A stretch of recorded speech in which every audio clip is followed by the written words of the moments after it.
Bismillahirrahmanirrahim. Assalamualaikum warahmatullahi wabarakatuh. Halo teman-teman semuanya, apa kabar? Alhamdulillah kita berjumpa lagi bersama saya Nur Aziza, pembimbing Leksam Bedas di SDN Kawungsari dari tim Pelita Berseri yang akan menyelesaikan tantangan bulan April ini tahun 2025 dengan tema jurnalistik profesi.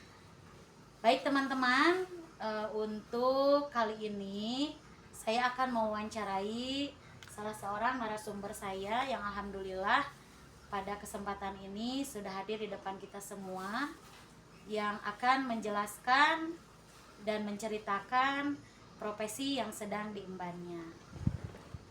Apa kabar Pak? Alhamdulillah baik Bu. Alhamdulillah. Mohon izin dan mungkin mudah-mudahan Bapak berkenan diwawancarai oleh saya yang sekarang sedang Bapak emban. Apakah Bapak berkenan? Baik Bu, sangat diperkenankan. Alhamdulillah.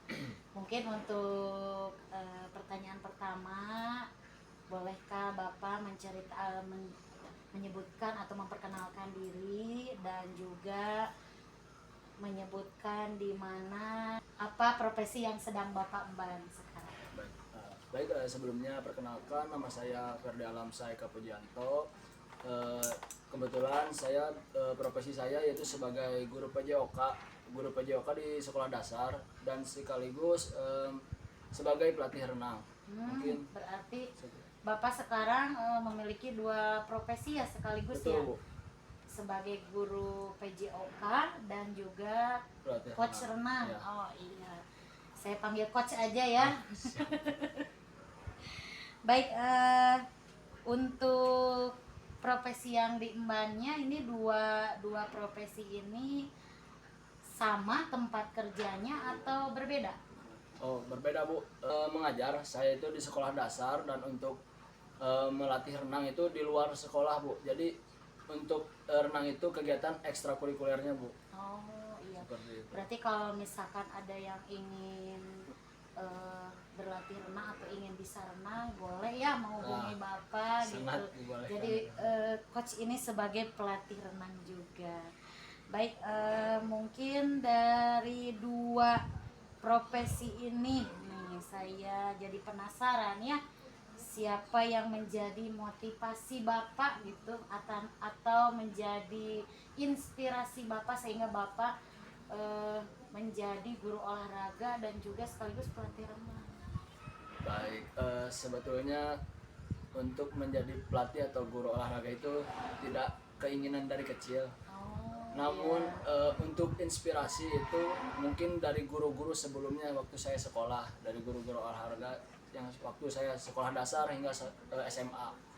Mungkin guru-guru tersebut yang dapat memotivasi saya, dan saya juga saat belajar di sekolah itu sering memperhatikan guru olahraga, karena olahraga itu memang kesukaan dan hobi saya, sehingga saya pun jika kebingungan untuk nanti kedepannya bagaimana, dan saya sudah memikirkan dan mungkin saya akan menjadi guru olahraga, sehingga waktu saya SMP dan SMA sekolah menengah pertama dan sekolah menengah atas, saya suka memperhatikan guru PJOK bagaimana mengajar, dan kelihatan cukup ringan kelihatannya sebagai guru PJOK.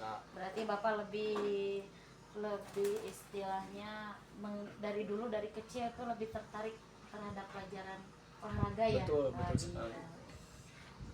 Lalu bagaimana, kan ini ada dua profesi ya Pak sekaligus.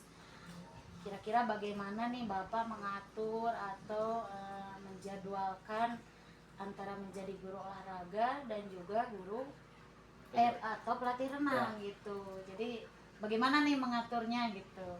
Baik, untuk mengatur jadwalnya pada seminggu full itu, untuk hari-hari biasanya itu saya berada di sekolah untuk mengajar, dan untuk weekendnya seperti Sabtu atau Minggu, bahkan dari Jumat, Sabtu, Minggu saya berkegiatan di luar, yaitu seperti melatih renang tersebut.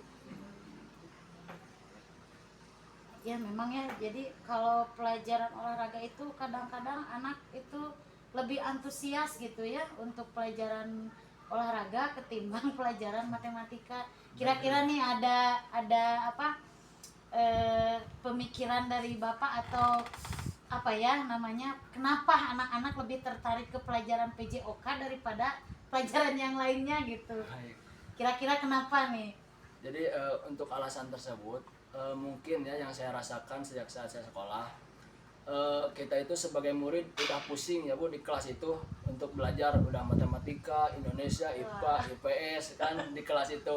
Pusing Mungkin berpikir ya. mungkin olahraga dapat dijadikan jalan salah satu untuk kesenangan di sekolah.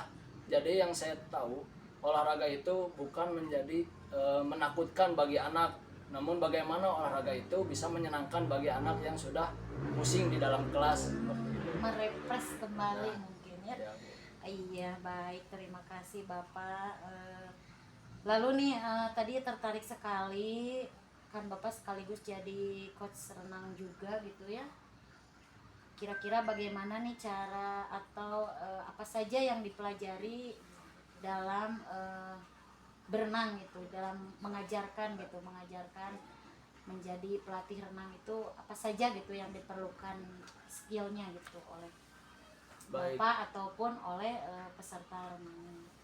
Yang pertama itu memang renang itu kelihatan mudah tapi susah karena aktivitas di dalam air itu sangat riskan Oh iya. terhadap seperti tenggelam kurang lebihnya ya. Ya. Jadi untuk cara-cara atau metode-metode yang diajarkan dalam renang itu, yang pertama pelatih harus mampu atau menguasai teknik-teknik dasar terutama. Lalu yang keduanya itu teknik bagaimana kita mengelola di dalam air tersebut sehingga anak tersebut bisa belajar renang itu dengan rileks dan tidak merasa ada rasa takut dengan air.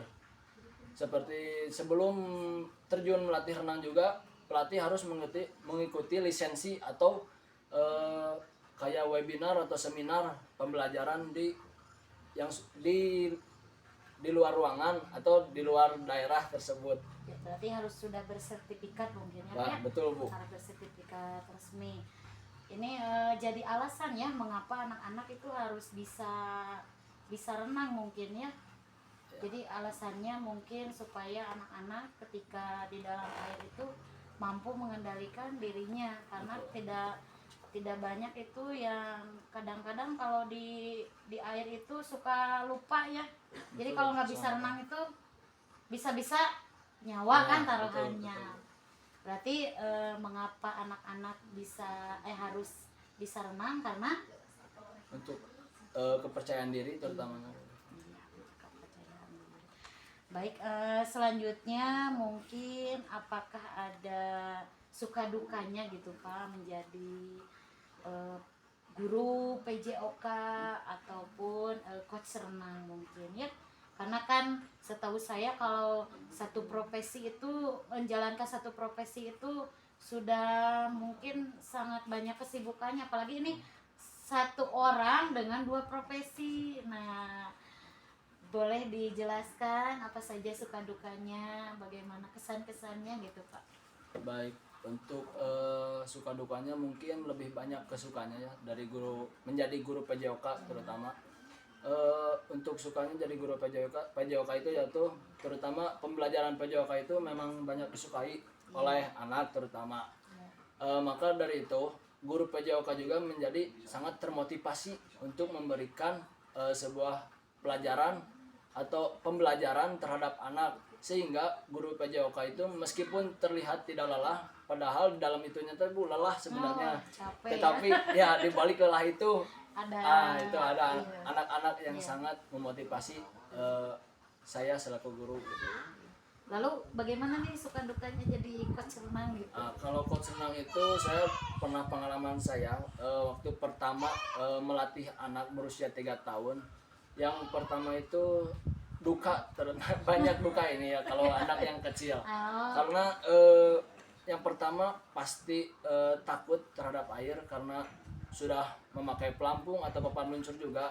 Mungkin anak lebih melihatnya kedalaman, Iya, bukan seperti keselamatan. Meskipun sudah pakai pelampung tetap masih merasa takut, sehingga mungkin dari sebulan itu anak tersebut bisa cukup sekali latihannya dan 3 kalinya itu bolos karena takut tersebut, belum mencoba lagi. Jadi tantangan menjadi coach renang itu harus sabar dan pendekatan bersama anaknya itu memang harus sangat jadi harus bondingnya ya sama peserta renangnya juga.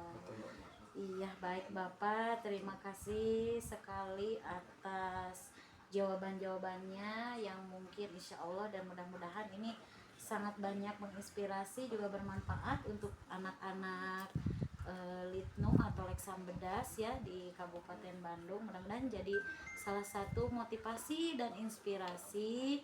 Mungkin yang terakhir nih pertanyaan atau saya minta kesan-kesannya atau pesan-pesannya untuk generasi-generasi muda yang mungkin akan menjadi berbagai macam profesi kelak nanti dan tidak menutup kemungkinan mungkin akan meniru profesi yang Bapak sekarang emban. Boleh pesan-pesannya untuk generasi muda 2025 dan selanjutnya. baik. Mungkin untuk kesannya, kesan Iya. saya sebagai guru PJOK itu saya sangat bersyukur sekali menjadi guru PJOK karena memang itu di bidang saya dan saya bisa sejalur dengan pekerjaan dan sekaligus hobi gitu. Itu untuk kesannya. Untuk pesannya untuk generasi selanjutnya yaitu jangan merasa takut untuk berani mencoba, seperti jangan dulu memikirkan bahwa olahraga itu sangat capek atau apa, karena karena memang olahraga itu capek, tetapi kan di balik capeknya itu pasti ada pembelajaran-pembelajaran yang didapat dan juga menyehatkan ya Pak ya. betul Bu. Iya. Dan juga dalam pembelajaran PJOK itu bukan hanya aktivitas fisik saja, tetapi harus juga menerapkan nilai-nilai olahraga yang ada di dalamnya, seperti nilai sportivitas, disiplin, tanggung jawab. Karena nilai-nilai tersebut itu memiliki kepaduan yang sama dengan nilai-nilai kehidupan sehari-hari, sehingga anak tersebut memiliki nilai moral yang baik. Baik, terima kasih Bapak atau coach yang sudah menjelaskan profesinya sekaligus memberikan pesan-pesan untuk kita semua. Baik teman-teman semuanya, itulah hasil wawancara saya bersama Pak Ferdi sebagai guru PJOK sekaligus coach renang. Boleh ya jika ada yang mau renang silakan hubungi Pak Ferdi. Terima kasih sudah menyaksikan kita dalam tantangan bulan April 2025 ini. Mudah-mudahan kita semua diberikan kesehatan, juga diberikan selalu semangat sehingga kita bisa meraih profesi yang kita cita-citakan. Sampai berjumpa lagi. Wassalamualaikum warahmatullahi wabarakatuh.